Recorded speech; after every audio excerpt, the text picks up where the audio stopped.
Hai, Assalamualaikum warahmatullahi wabarakatuh. Perkenalkan aku Ratna. Hari ini aku akan bercerita tentang 7 bakat terkuat yang aku miliki dan 7 bakat terlemah yang aku miliki versi Talent Mapping Assessment. 7 bakat terkuat yang aku miliki itu meliputi input, deliberatif, learner, connectedness, ideation, developer, dan empathy. Dimulai dari input. Input itu seperti pengumpul sumber daya, pengumpul informasi maupun barang. Lebih sering disebut sebagai seorang kolektor, kolektor ilmu atau kolektor barang.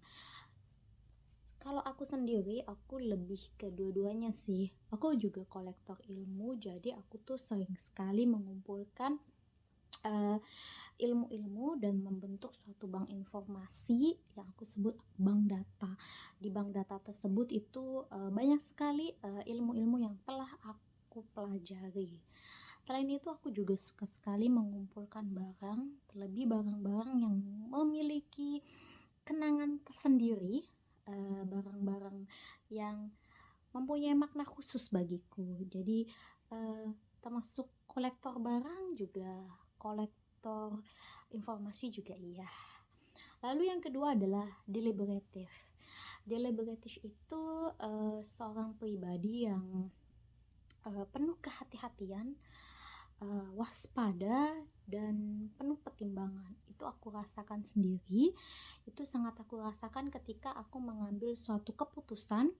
Aku nggak bisa langsung sekadak seruduk gitu memutuskan sesuatu kebijakan. Aku harus memikirkan benefitnya atau mudaratnya dari keputusan yang akan aku ambil. Lalu yang ketiga itu adalah learner.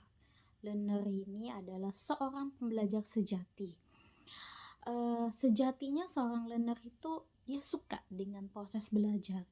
Dia melihat belajar itu sebagai proses yang menyenangkan dan tidak terlalu peduli dengan hasilnya. Enjoy dengan hal baru itu sangat kurasakan.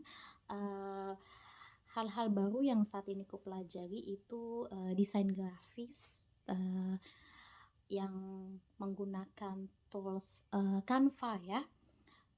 Canva kebetulan aku sudah memiliki lebih dari 500 desain grafis di Canva.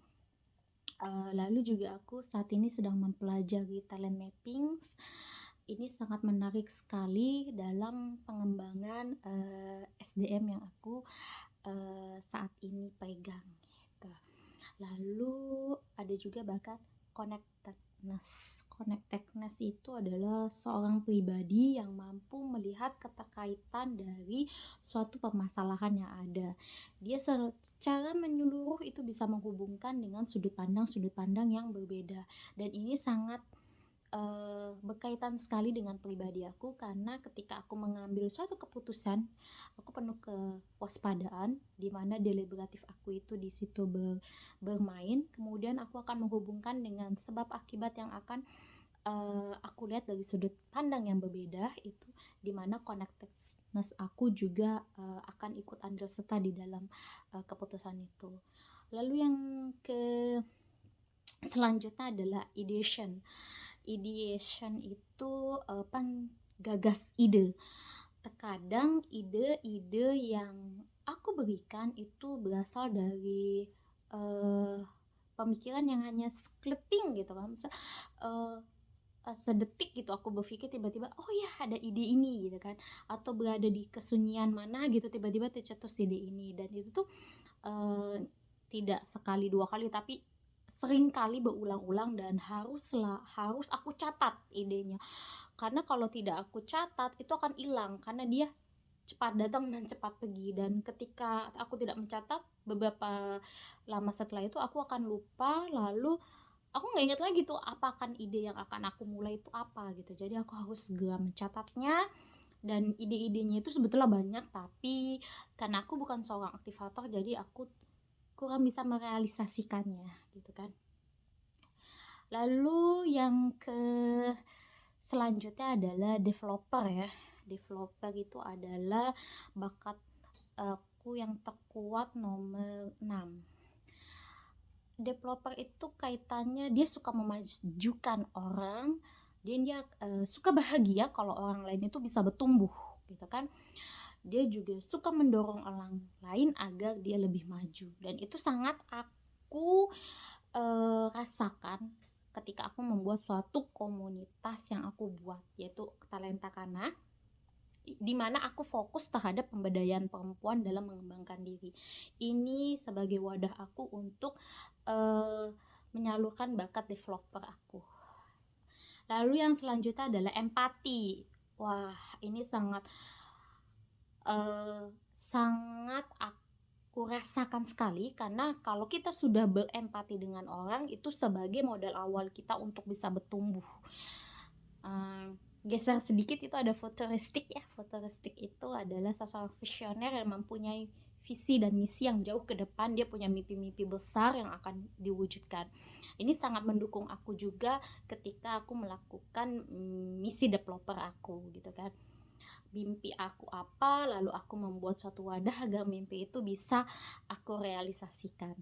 Ya, lanjut ke 7 bakat terendah aku, yaitu analytical, harmony, konteks, itu winning others over.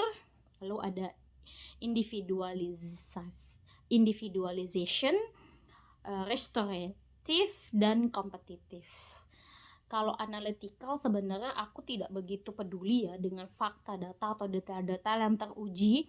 Aku lemah di sini. Aku mengantisipasinya dengan alhamdulillah ada suami aku itu termasuk orang yang mempunyai bakat analitikal yang kuat. Jadi kita saling melengkapi. Ibaratnya kita bisa bekerja sama di bidang itu. Lalu ada harmoni. Harmoni itu juga pribadi yang tidak suka konflik dan tidak suka gesekan pendapat seperti itu. Tapi aku lemah di sini. Aku sering mendapat gesekan pemikiran atau pendapat sehingga muncul ketidaknyamanannya. Oleh sebab itu, untuk aku dapat mengantisipasinya, aku harus berpartner dengan orang yang memiliki bakat harmoni yang tinggi agar tercipta keselarasan dan kekompakan. Selanjutnya adalah konteks. Konteks ini adalah seseorang yang sangat suka menyelusuri masa lalu. Jadi dia tertarik dengan latar belakang dari suatu kejadian. Aku lemah di sini.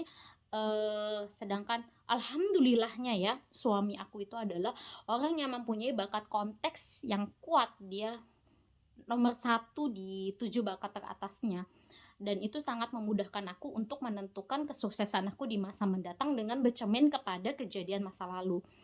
Lalu Wu itu adalah winning other over. Jadi bisa disebut adalah seseorang yang sangat dekat dengan orang lain, suka SKSD ya. Jadi sok kenal sok dekat dan ramah. Dan aku tuh tidak seperti itu.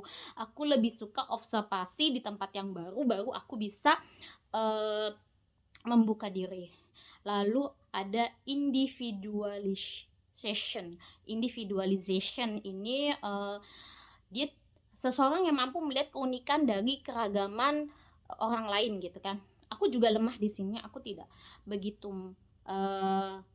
mengetahui keunikan seseorang gitu kan. Jadi untuk membantu aku membentuk tim, aku akan menggunakan alat bantu seperti survei atau tes TMA dan beragam skill lainnya yang dapat menunjang aku agar aku bisa mengetahui potensi orang yang akan bergabung di dalam tim aku. Lalu yang selanjutnya adalah restoratif.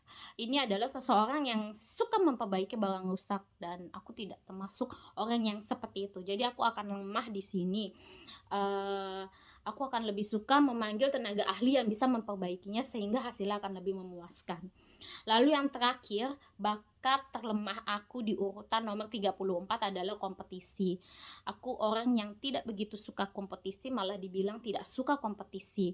Aku bisa kompetisi, tapi itu bukan merupakan hal yang menarik buat aku, dan aku butuh effort yang besar untuk aku bisa berkompetisi dengan baik. Wassalamualaikum warahmatullahi wabarakatuh.